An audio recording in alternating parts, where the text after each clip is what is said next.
Hey everybody, Gisele Grenier here. In this video, I'm gonna start calling these Workshop Wednesdays. I just want to go over some types of hammer that you can use, types of hammers that you can use when you want to add texture to metal for either your mixed media pieces or your jewelry. So what I have here is I have a bunch of different hammers. I've got a steel block and I have some wire because this is probably the cheapest way to demonstrate this, but you can use sheets as well. So we have a rubber mallet, and what's really good, these are from Grip Tools. Oops, my phone just kind of went all wonky. These are from Grip Tools. It's a really nice nice rubber mallet, and could be used to form your metal without any damage, okay, because it's rubber. And so this is this is for industrial use.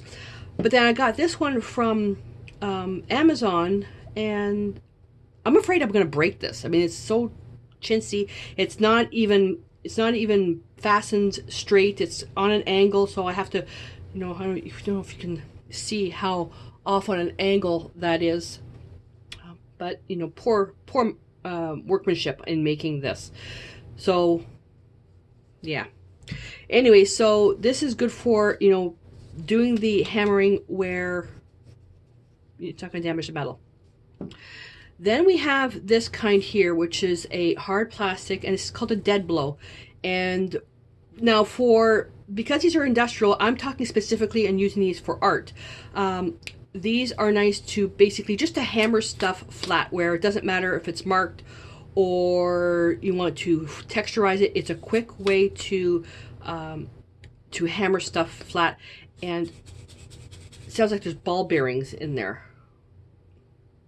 Yeah, it doesn't say, but this is and it's comfortable. It's nice and evenly balanced. So this is great. I don't use this one very often.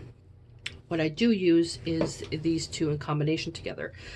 So these are the ones that I use the most. Okay, so these are little ball peen hammers. You can one's with jewelry, one's industrial.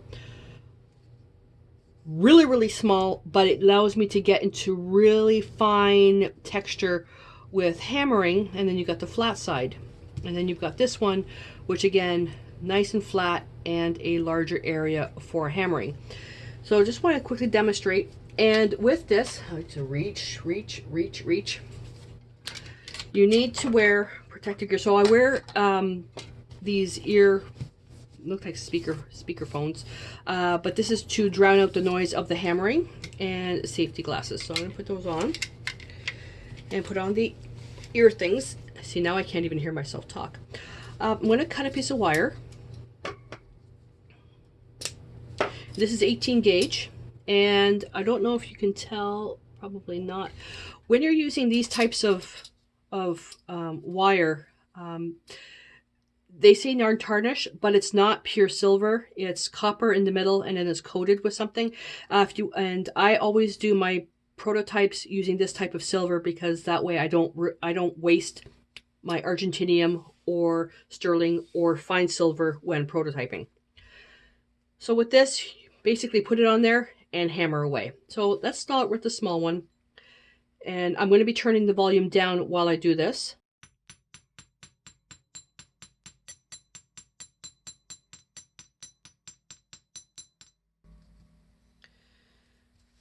So what this gives you, I'm going to have to stand up because I can't see the monitor.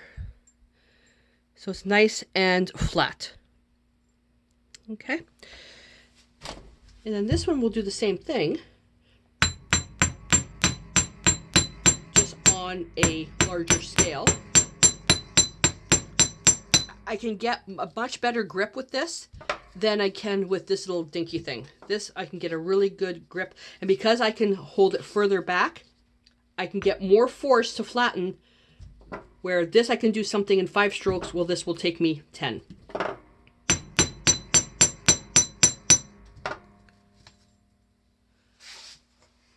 Whoops. I don't know if you can see that. Nice and flat. So the other thing to do is now we can texturize it. So now when you add texture to this, you're going to be hardening the metal as well. So just taking the ball peen part And again, practice this first. I love that technique. This is with the little hammer.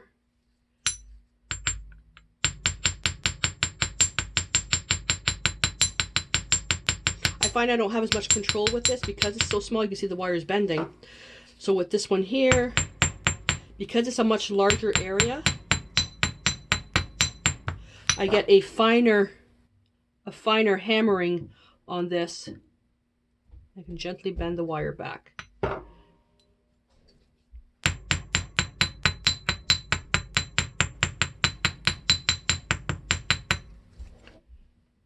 There we go. And then you can do whatever you want with this, but this is much stiffer, and this is still quite pliable. One thing to remember is when you're hammering your wire, whether it's for mixed media or for jewelry, the more you hammer it, you work hardening it. If you over hammer, it's going to become brittle and it might break. Oh, and let me show you with the dead blow hammer. So it's much softer.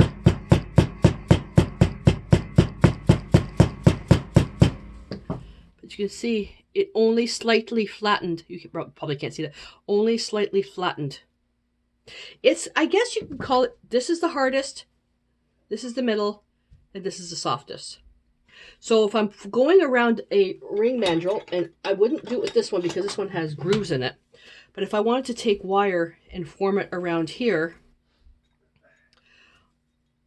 I could use this one to form, or this one to form without marking the metal. But if I wanted to actually mark the metal, once it's formed, and I can use a ball peen, but don't use this kind because that's not the purpose of this.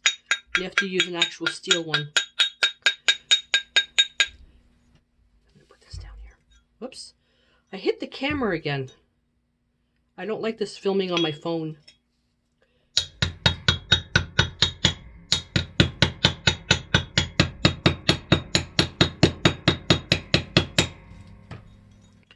So this way you can harden it around a mandrel. Hopefully you can see that because I knocked the phone over so many times. But you can get some really interesting things. Now I am going to be doing a video on creating a mixed media piece with wire. It's going to be called Chaos, and I'm going to be using a combination of all these different techniques to create the framework for it. So hopefully that helps you with what the different hammers that you can use. And I will tell you right now, although I bought these, I won't be using these anymore just because it just doesn't feel right. This one, the workmanship is bad. This one here is too small. Although it is nice for tiny stuff, I'm going to be saving these for the grandkids when they come over to make some jewelry with me. So they're small enough for them. Alrighty, so hope you enjoyed this Workshop Wednesday, and until I see you in the next one, stay inspired.